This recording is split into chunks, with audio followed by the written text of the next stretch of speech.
Press the bell icon on the YouTube app and never miss another update. The fact there are 40,000 kids who are missing in the nation today, they're not found. So that was, and they could have been kidnapped for these. Yeah, I will actually second this. I thought this topic probably must have been discussed earlier. So most of the children that get trafficked in India, when I've done my work with, I used to work with a lot of these street children, a lot of the runaways who are found on railway platforms and stuff. Now, first of all, there are gangs that operate. So human trafficking is a huge system that is not only India. You will be surprised to know that's an entire international chain that functions.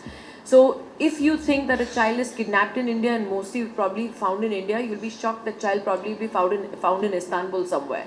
Because there is a huge chain of human trafficking, and for various reasons. So all these children are then divided. I mean, it's really dark once you start exploring, working, learning the statistics. Most of these children are then categorized. Some are sold into prostitution, whether they are young boys or young girls. They are smuggled into different countries. Some are probably just sold for their body parts. It's inhumane. It's completely inhuman. And they're actually categorized in these. So it's not that most of this percentage of children actually end up, just for, organ trade. But there are different kind of trades. I don't want to explore or go deep into that right now. But, just depress everyone who's sitting here. But unfortunately, that is exactly what happens. And you'll be surprised, a lot of, I was just reading up actually when you were talking about China. There's an incident that has happened in China where a youngster, a teenager, okay, now this is for all of y'all, as what she did say, that you want an Apple phone, you go and sell your kidney. And that's happened in reality. In China, just Google that incident, 10 worst incidents on organ trafficking.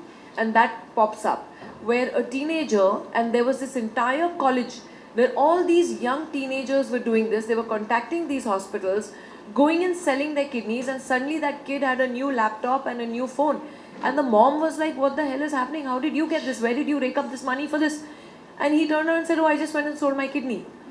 So not realizing how these young minds also can be influenced. So there is a lot more that goes into this. Is the argument here, Dr. Bataia, for you as well, is the argument here that if we get more and more people to pledge organs, that over a period of time, the market for illegal trafficking will actually come down? Will diminish. Yes, definitely. Yes, That's definitely. awareness, And that's the reason we're having this conference, is to encourage the youth to come forward and pledge the organ and make this a movement. Because whatever the youths do, it happens. So that's why I think we asked Faye also coming here, because she's a youth icon, I would say. She's a rock star. So we wanted to start this thing of pledging organs, because here we had so many counter views. And that will continue, because each person has the opinion. But the best solution is pledging of organs. Pledging organs. Which can bring this Yes, down. the young lady, go ahead. So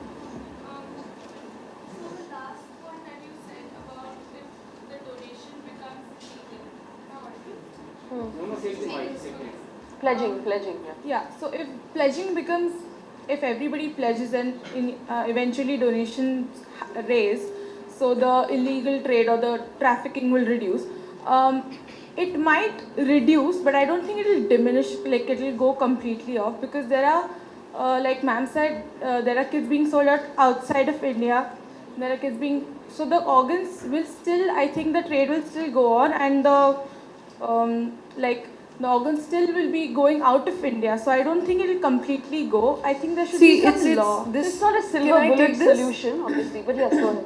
So the logic here is, once you start pledging, there's more awareness. So it's all a demand and supply, right?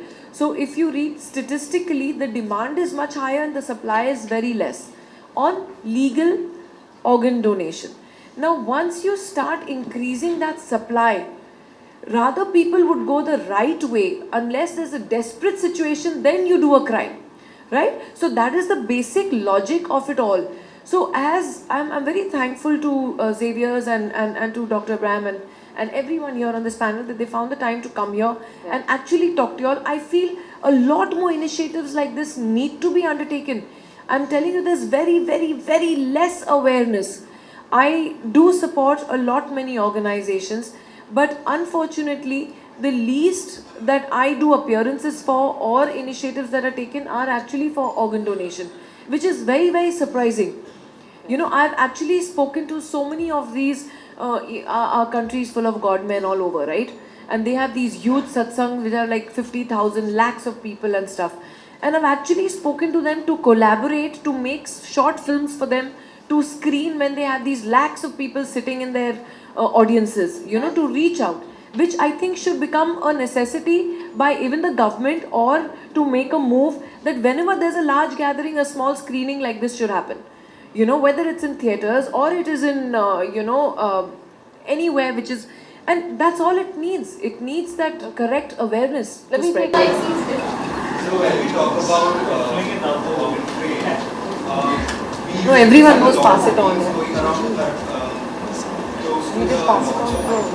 when we Yeah. talk about kidney-based typhoons, Yes.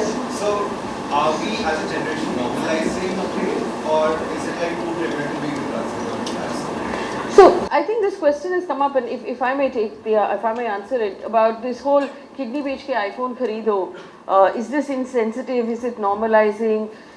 But really, I mean, we should stop going after the comedians for everything.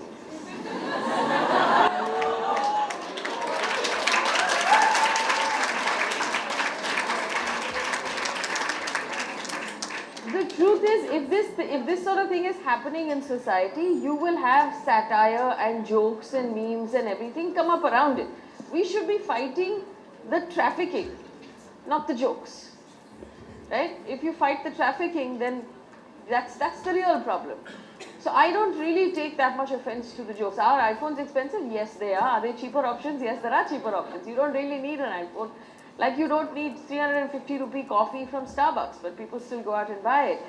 That's the joke. But should that stop us from fighting the problem? No. We should always, and I think this is generally the view. We tend to take offense at the jokes, and just like last night, by the end of the night, the television channels answered the question of whether or not Kunal Kamra was right based on what he was doing. They answered it themselves. We should look at the actual problem. The actual problem here is trafficking of organs. And that for me should be our focus for a solution. Yes, go ahead.